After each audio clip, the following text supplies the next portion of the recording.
Hello and welcome to Quilt Addicts Anonymous. I'm Stephanie Soebbing. Today we have a Stashin with Stephanie video tutorial for you. That's where I make a brand new fat quarter friendly pattern inspired by this month's bundle that we sent out to all of our subscribers. You don't have to be a subscriber to make the quilt or the pattern. You can purchase the pattern separately on our website. The pattern is called Ultraviolet and it is a lot easier than it looks. We're going to be strip piecing everything and I'm going to walk you through it in today's tutorial so you can get it done and wow all your quilty friends. We also have kits available while supplies last. This one is Alison Glass, so I don't think it's going to hang around long. So make sure you move quickly, and if it's all gone by the time you get there, it's because all of our subscribers got first dibs on purchasing additional fabric to turn their bundle of 10 fat quarters into a full-size quilt kit. And sometimes, especially with collections like this, it is gone before it gets to the general public. All right, let's take a quick peek at the fabric and then we're going to get into today's tutorial. So when you join Stashin with Stephanie, we send you 10 fat quarters for $29.99 a month plus shipping. These are modern and contemporary fabrics that usually have just been released. Oh, I love this one. Oh, the rainbows, they're so fun. And then you can just have that to build your stash with, and you can just enjoy those fabrics. Or you can use the pattern that we've designed, and most of the time it comes in multiple sizes. This month's design just comes in one. And if you want to, you can purchase additional fabric to make whatever you want, or you can use the pattern that we designed specifically to go with the fabric, and that is completely free for our members. It's $12 for everybody else. And you also get 25% off additional fabric that you purchase as part of the club. I really like this one. This reminds me of when I was a little kid and we had those black papers and you would like draw lines in it with like a, I don't know, I'm thinking of like a shish kebab thing. Obviously that's not it, but it would reveal all these cool designs. And I think this one's so fun. And it's a lot of fun. You get first dibs on fabric. It does sell out sometimes, and it is always fun and a great way to build your stash and come up with some fun goodies. And a lot of times we will revisit some designers that have really struck it good with you guys. So this is, I think, the second, possibly the third time that we featured Alison Glass in the history of the club over the last 4 years. So if you didn't get to making the quilt right away, but you had some other Alison Glass, you absolutely could mix and match. So maybe you didn't want to get a finishing kit, but you had an additional 5 fat quarters left over from something else. You can absolutely mix and match and make that work. But if you did get a finishing kit, you get first dibs, you get to get it before everybody else, and then you also get to get that 25% off, which is really awesome. All right, so this one's collection is very black and white, but with a heavy dose of rainbow. So what I did was I played on that to come up with and play with different color values, because we go from very light to a nice little medium gray and then all the way into the very deep darks. And these, even though they have a nice black background, they don't look as dark because they have all of that rainbow in it. So that's what we're going to be playing with when we're making today's pattern.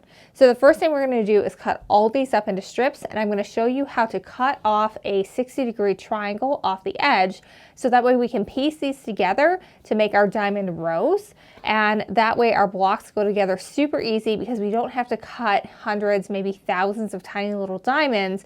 We're able to strip piece our blocks together, which makes it go super fast. All right, let's get started. So the first thing we need to do to get these ready to do what I call offset strip piecing, so that way we can get a nice 60-degree angle for our diamond just when we're sewing our strips together, and we can do strip piecing for those diamond rows, is we need to first cut one out of here. And the direction you go, you always want your diamond to be in the top left of your strip piece row, because otherwise they won't go together correctly, and then things won't be in the quite right spot either when you assemble your block. So you want to make sure you're paying attention to your pattern diagram to see what direction all the angles are going, and you're following that carefully. We've got written instructions plus also graphics, and then of course you can follow along with this video. You do need to have an equilateral triangle ruler that has the point intact like this one. If it's a blunt tip, you will not get the same results. You might not have enough diamonds that you're able to cut from your strip piece units. And if you are not able to cut enough, then you will not have enough fabric in order to make this, because we need every single strip piece unit that comes out of this in order to make the final quilt. So I know people say, oh, it doesn't matter, it's just less dog ears. That's not true. It incredibly alters the math of how large your pieces are in the end, and you will not have enough in order to create your quilt. So it is important. It doesn't have to be the clear view, that's the one that I use, but it has to have points on the top and on the sides if it's going to work. So I'm lining the center line of this ruler up with that selvage edge so I can get as much of this length as possible. And then I've got my inch marks even with the bottom. And as long as you've got your tip right up at even with the top, you're going to be good to just trim that and pull that apart. Now there will be times when you need to use the end of this. We have some half equilateral triangles that we're going to use. So in order to do that, you need to have a 1/4 inch coming off. You don't need it for this one, but I'm going to show you how to cut it in the event that you do need it later. So what you want to do in that instance is you just want to line up any inch line with the bottom and then scoot it over so that your 1/4 inch is even with the top. Then you can sort of just trim this off. Now this is not how you would want to leave it, because you don't want to use your selvage. This is just a demo for your purposes here. And I'm going to show you one other thing too while I'm cutting. So if you're going to be cutting diamonds, which we're going to be doing from the background later, what you're going to do is you're going to just slide your ruler over after you've cut. And you want to make sure that the edge of your ruler is even with your bottom edge and that you've got your point even with the top. And then you can just give it a little trim. And then you have, oh, that's a little. Then you have a nice diamond. If you're doing triangles, what you're going to be doing is you're just going to be flipping around. And in this case, you want to make sure you're even all with the edge. You're also even with the top, and your point needs to be right at the bottom.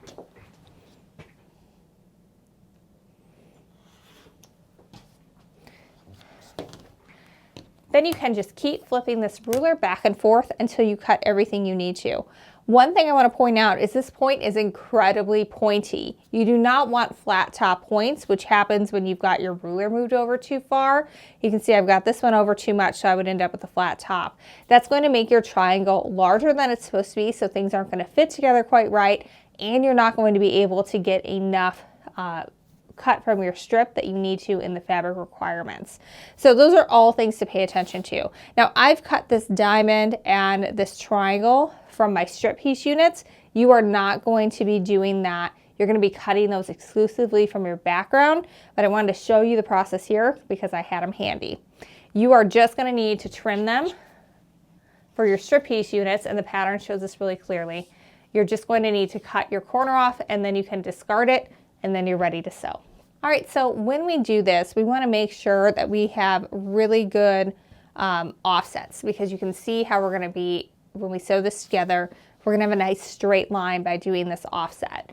And a lot of times people say, well, why do you need to do that? Well, you will not get enough. You will have a ton of waste at the end of the strip if you don't do it this way. So what we're going to do next is we're going to flip these guys right sides together. And we are going to have this point sticking out just a little bit beyond. Now, if you've never done this before, I suggest you take this next step. What I'm going to do is I am laying my ruler along that top edge, and I'm just making a mark. All right, so we got a little pink here. And if I line this up, then I'm able to get it so that my little pink line matches exactly with where this point is. And then I'm going to be able to stitch straight down, and when I open this up, I'm going to have that nice straight line again. So again, that's something that once you've done it a few times, you probably can eyeball and you don't need a mark, but when you first get started, it's helpful to do it. And so I'm going to start by just sewing my top two together. And I'm also going to just give you guys one more tip here. When you are doing this, you kind of want to arrange your strips from what looks the darkest to what looks the lightest, because you're going to need different variations of color in order to make it work. So like we're calling this one our darkest, This one are medium and this one are lightest in this example. This is going to end up being a middle row once we get everything put together. All right, I'm set up to sew just a regular 1/4 inch seam, and my needle should have started right where I made that mark. And from here on out, once you get it started, it's just like regular strip piecing.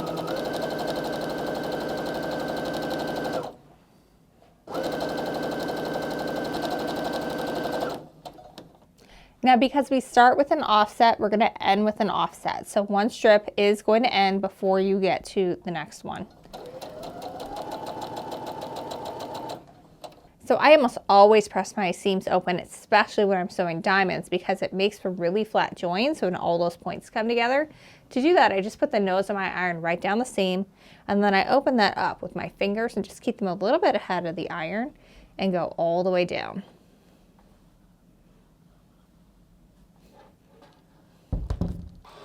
Once you get down here, you want to just make sure that you looks like you have a nice straight line. If you see any wiggles in there somewhere, it means you press a pleat in and you'll need to fix that. What I also do is I flip it over and press it again from the right side. What I find is I end up with much straighter seams this way because I'm able to press straight across, whereas if you're pressing over, then whatever that top strip is tends to kind of curve up on you and away. And when we're doing this technique, we don't have a ton of extra space to constantly be squaring up our pieces. You can do it a little bit, but you can't do it every single time. And if it's constantly moving on you, then you might not end up with enough pieces. So you really want to press these seams open, get them super, super straight. All right, now we're going to flip this over again, and this time the middle strip is going to be on top, and our bottom strip is going to be pointing out just the teeniest little bit with that point there. And I'm not going to mark this one, but I'm going to eyeball it so that way this is about a 1/4 inch away, and stitch all the way down. All right, we're going to give this a good press. You want to make sure that your iron is kind of angled away from your top strip, that you don't accidentally press any of those seams going in a direction we don't want them to.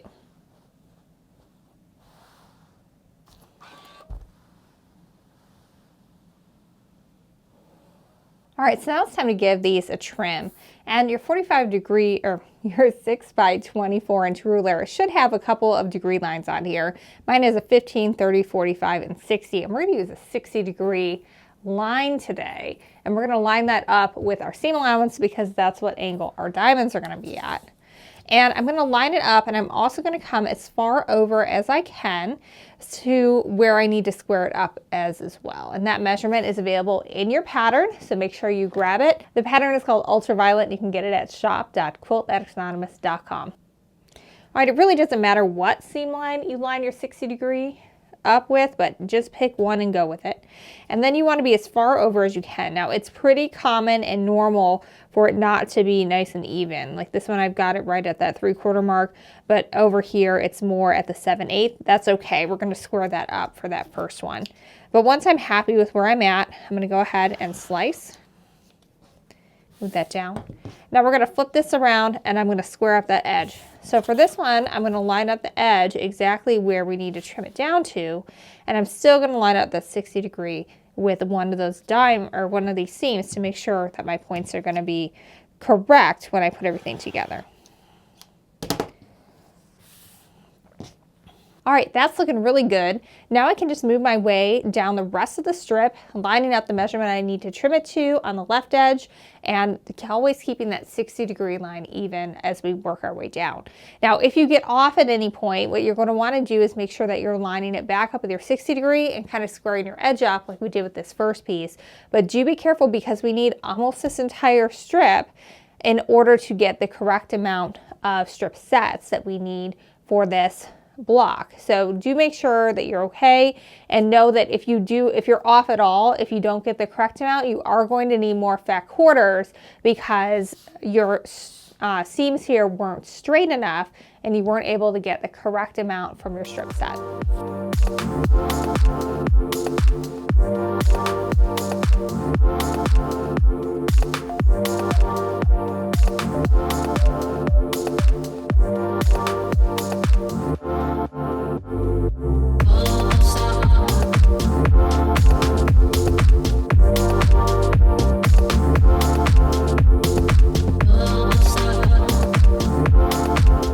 So this is what's left from my strip set. So this is why it's super important to make sure that you're paying attention, you're measuring twice and cutting once.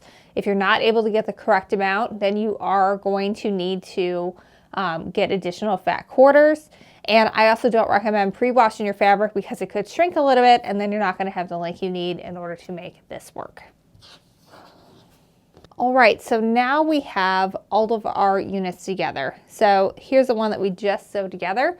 I also have one that is a lot of darks and one that is light getting into that medium colorway. So what we're going to do now is we're going to assemble these together. So I'm going to start by flipping this top row over. Normally I use my friction gel pen for everything, but I found that my Sew Line chalk marker worked better for this because I was able to get a nice white chalk line. So what I'm doing here is I'm lining up that 1/4 inch with the top edge of my strip here once I've got it right sides together, and I'm just marking where that seam line is going to go right across where the seam line is. And I'm going to do the same thing with this one. I'm going to flip it over. That way I've got a nice area to aim for when I am creating and getting my points lined up. And this does take more time. It definitely is going to add to your piecing process, but your joins are going to be so much better and it's going to be absolutely worth taking the time. It's definitely something you can do while watching a Netflix show. I certainly did. I watched a couple episodes of my latest binge while I was getting this together and it all worked out great. All right, so I've got lines here and here. Now what we're going to do is we're going to flip these right sides together and I'm going to put my pin straight through where those marks are. All right, I'm putting my pin straight through that seam right where that 1/4 inch mark is. And I can't see it from this side, but what I'm going to do is I'm going to eyeball about a 1/4 inch away. And then I'm going to take a peek and see how good I was on the back. And I am. I'm right exactly where I need to be. I'm right in that seam allowance and I'm right where my mark is. So this is the 2-pinning method. I do this whenever I am putting triangles together. If I were to rock this pin forward and then pin, and what it's going to do is it's going to take my points, which right now are right on top of each other and ready to be sewn together, and it's going to move one forward and one back, and then they're not going to be good anymore. So what I do is I pinch that between my thumb and my forefinger, and I'm going to instead take a second pin, and I'm going to pin across that. And then I can remove that second pin and know that these are right on top of each other. I'm going to do the same for the other join here.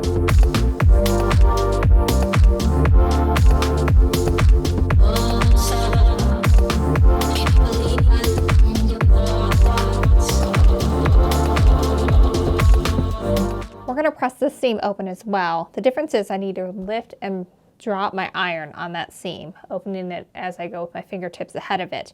That's what's going to allow me to do that, get my really flat joins, but also not get anything else going in a direction I don't want it to. I'm going to go ahead and flip it and also press from the right side on here as well.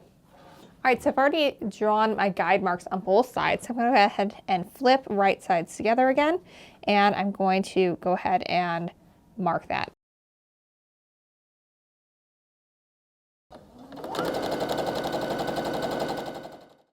All right, we've got our block together. It was really simple. We strip pieced each row, we cut them apart, and then sewed them together. The only, and it wasn't complicated, it just took a little bit of extra time, was marking those seam allowances to make sure that all of our joints ended up right where they were supposed to, and they absolutely did. These look great. This one's right on, this one's off just a smidge, but once it's quilted, you won't ever see that. These are also pretty right on too, but it's really dark, so you wouldn't be able to see. And you can see that our block is going from light to dark out in that part because of how we arranged everything. Now I will tell you, if I could do this again, I would put this fabric here right in the center, so that way my darker fabric was kind of on the outside to balance that out a little bit more. But live and learn, it is what it is. All right, so we could stop here because our block is together, but I want to make sure you have all of the tips you need in order to get this entire top together, because it is not hard putting together 60-degree diamond quilts, especially when this no Y seam construction like the one we're doing here today. But you do have to know a few tips and tricks, and it helps to be able to see it. So I'm going to go grab the rest of my middle wedge so you guys can see how that goes together, and then we'll show you a little bit more of the construction as we go. All right, so we're probably not going to be able to show absolutely everything just because my overhead camera will not show. It's a big wedge that we're putting together here. But what we're going to do when we put this together is everything kind of goes on a diagonal row. If you've got a 60-degree triangle, if you divide that, you're going to have 6 of those in order to get 360 degrees going around. You want to make sure you're always going from your light, the bottom, to the dark, and you kind of end up with this offset edge here. So for this one here, I need to add 2 more of my diamonds and a triangle. So you're either going to have a triangle at the top, or you're going to have a diamond, or you're going to have a half equilateral triangle. And I just kind of want to show you how this goes together. I already have these 2 put together. We sewed along here and along here and then join them. So I'm going to go ahead and put together the end of my center wedge here so you can kind of see how this all goes together. So can't get any more on because my table is not large enough to fit the entire piece on. When I do this at home, I typically will put it on my bed, and that way I can lay everything out. And what I do is I try to get everything into my rows first. So you want to, this is all detailed in your instructions. So make sure you're kind of paying attention to that while you're watching this section, but it should give you a good visual of how it all works. So I get all my rows together and then I'll join them. And the reason why I do the rows all together first is I can do that in like an afternoon, or maybe if I've got a Saturday to work or something like that. And I can get that all together, and then I can get it sort of collected all together by what rows go in each wedge. And then I can set it to the side if I need to. That's what I did with this one. I was able to get 1/2 all together in rows and the other half all together. And then I needed to take a break because it was too late at night and I could not sew anymore, but I was able to organize everything really nicely. All right, so I'm gonna move this to the side just for now. And I'm gonna show you how this works. So when we are joining this is the exact same process as when we were putting our rows together. So what I'm gonna do here is I'm gonna flip this so that it's right sides together. You'll notice these are going in opposite directions. That's the way it's supposed to be. I am gonna mark these edges, but I'm just gonna mark one side because I found that by the time I got to this point where I had sewn all my blocks together, I was pretty good at eyeballing where that back seam was. So I'm gonna mark on the top, but try it, see how you like it, and if you need to mark both sides, then go ahead and do that. All right, now that I've got that marked and pinned, I'm able to go ahead and sew this. You can see it's gonna make a nice straight row once it's all sewn together. Now I tend to wait to press until everything is all together, but here you can see I've got it all laid out and I am ready to sew it together. And actually I've got that backwards. The background strips are always going to be against your dark, so that is a really good way if you think you're getting off. All right, so for this one, what I'm going to do is I'm going to flip it right sides together and I'm going to match my 2 points together up top. And then my point at the bottom should be extending beyond, just like it has been when we've been joining our other pieces together, because we want to make sure that that point is extending beyond for that 1/4 inch seam. I'm not going to mark this one. You can pin it if you want to. I'm not going to for this one.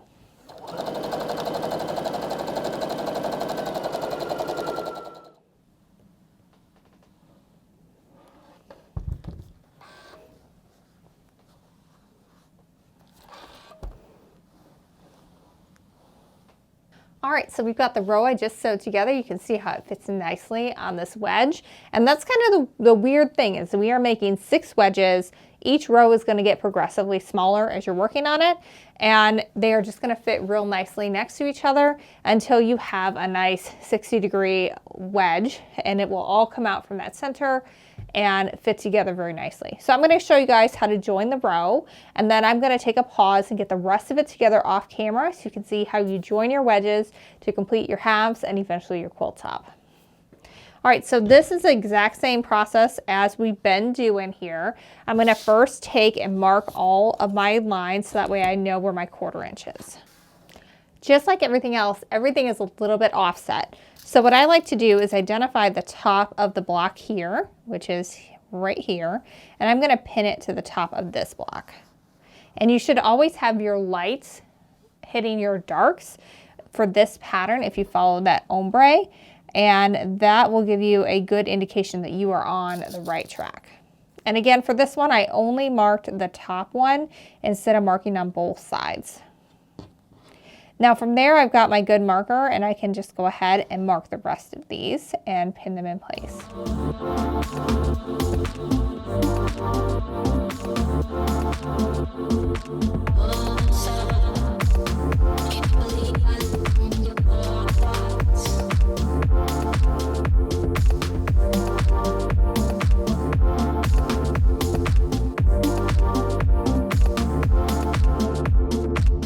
All right, everything's nice and pinned. I can go ahead and sew my 1/4 inch seam and press it open.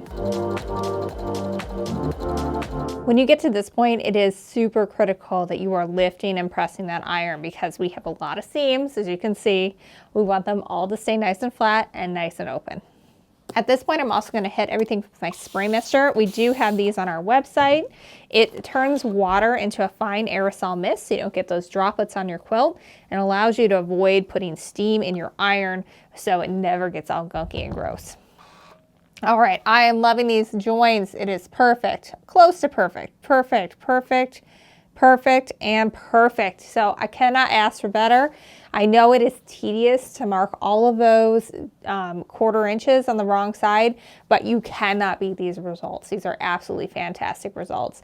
I'm gonna go put together the rest of my wedges off camera. Then we're gonna come back and show you how to join your wedges into a half, and then you'll have everything you need to finish up this quilt. All right, so this quilt at this point is too large to get on here. And so I'm gonna kind of show you guys what we're doing. We've got a side wedge here and we have a middle wedge here. Eventually we're gonna have another side wedge here too, but I'm in a race against the sun going down because while we do have studio lights, we also depend on some natural light as well. And it is a dreary winter day. So I've got to get this wrapped up and still show you guys what's going on. So what we're gonna do is I'm gonna turn this to the side, and then I'm gonna flip my centerpiece with that as well. We're gonna end up with 6 wedges. They're all laid out on your directions, so you should have no problem figuring this out. Now at this point, you do not have to do any marking because all your seams are going in the same direction. So all I do at this point, I'm actually gonna start way up here, is I'm gonna start just by lining everything up. So I'm going to start right here. I can see I've got my seam above and below. I'm going to make sure that those seams are right on top of each other. And then I'm just going to pin along that seam allowance. And so I kind of pin in at an angle like that. Now I also want to pin up here. Just like everything else, your point of your triangle should be going out beyond everything else here. And I'll usually do a little pin in the middle of that as well. Now going down the rest of this, I'm going to pin in every single seam, going all the way down, just following that seam allowance. I'm just going to get everything lined up so that everything is on top of one another, pin, and then move on to the next one.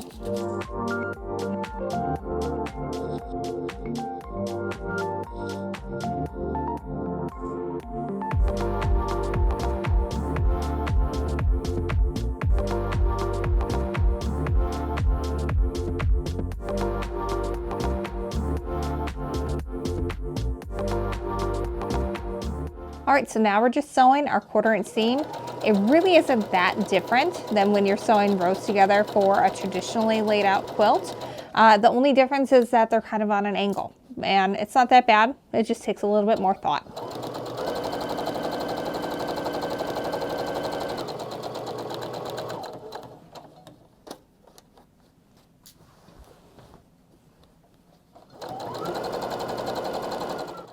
All right, so I've got my 2 wedges sewn together. I haven't pressed it yet, but what you'll do is when you finish your 3rd wedge, or when I finish my 3rd wedge, I'm gonna sew it to the other side here, and then I'll have an entire half, which I have to show you next. So I feel like I should explain here that I had a surprise root canal and crown this morning. I thought I lost a filling. It turned out I lost part of a tooth. This is what happens when you're afraid to go to the dentist for 2 years because of a pandemic. But anyway, so I'm not as organized as I normally am for the start of videos because I spent my morning getting the nerve of my tooth drilled out. That was a very unpleasant surprise. But anyway, so here we're at. I wanted to kind of show you how this all goes together. Pretend that I didn't get a root canal, and we have our third wedge over here, and this is a complete half. But you can see that what we do is we join our sides to our center and our other side to our center. And then we have a complete half here, and then we're able to just join halves and have one straight seam going up the center. So we're gonna have 6 diamonds coming together at the center here, but it's not that hard at all. There's 0 Y seams. We strip pieced all the blocks. It really looks like we cut out and then pieced all of these tiny little diamonds, but we didn't. We strip pieced everything, so we're able to do it really well. And it really kind of just comes out with that color. You can see it really well in this one, where we have the light, and then it comes out and gets a little darker and a little darker, and then finally really dark. So I'm very excited to have this done and to be able to share it with all of you. I'm going to show you one final thing, and then you know absolutely everything you need to on this quilt. So one thing we're going to take a peek at here is you can see that we have some extra fabric. Now what we're going to do, these are just diamonds that go out so that we don't have to create like a weird shape to make this fit. All you're going to do is you're just going to cut it nice and even from here to here. So you have a nice even top and bottom of your quilt, and then you're good to go. You don't have to worry about anything. One thing I always do when I finish piecing a quilt, no matter what's going on the edges, but especially on one like this where you're going to have potentially some biased edges here, is I stitch a stay stitch 1/8 of an inch away from all the seams. That is kind of like if you're sewing a garment, you do a stay stitch in the neckline so it doesn't lose its shape during the construction process. You want to make sure that this doesn't lose its shape between the time when you finish it and when it gets quilted. And even in the process of putting it on the long arm can sometimes stretch things a little bit. So you want to make sure that you're protecting that as much as you can. I hope you have enjoyed this tutorial. I hope I didn't come across as too frazzled because, you know, my day got hijacked by a surprise root canal. I hope none of you ever have a surprise root canal. It was not fun. But anyway, that is this month's tutorial. It is called Ultraviolet. I'm very excited about this month's pattern. I think it looks fantastic. I think it's good for any black and white quilt. You could really do a cool rainbow one with this as well, and kind of start out with, you know, your reds over here and work your ways up to your purples at the top. I think that would be really cool. The possibilities are endless. You just need 15 fat quarters from light to dark, or, you know, across the colors of the rainbow. Whatever you choose to do, you can have a lot of fun with that. All right, now, if you want to join Stashin with Stephanie, you can do that. If you sign up before the end of the month, so before the end of November, your first bundle will be shipped around the 20th of December. If you sign up in the month of December, then your first bundle will not ship until January 20th. People always get confused by this. They don't read the description. We're really clear about it. We send you a bunch of emails about it afterwards, but we always get emails from somebody who has not paid attention to that. So sign up at the end of December, or by the end of November. Your first bundle comes in December on the 20th. If you wait until December to sign up, then you're looking at January 20th to get that.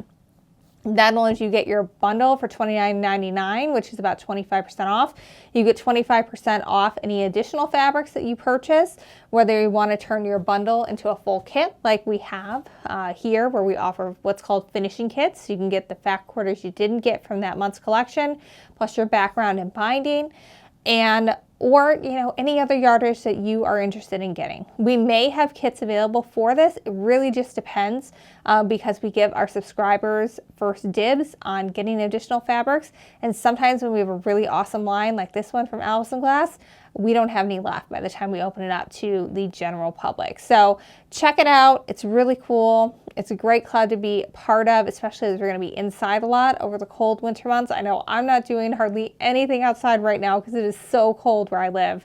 I have a turtleneck and a sweater on for a reason. It feels like I'm wearing a blanket because it is cold, and I want to be inside sewing and staying warm this winter. So check that out over at shop.quiltaddictsanonymous.com. And until next time, happy quilting.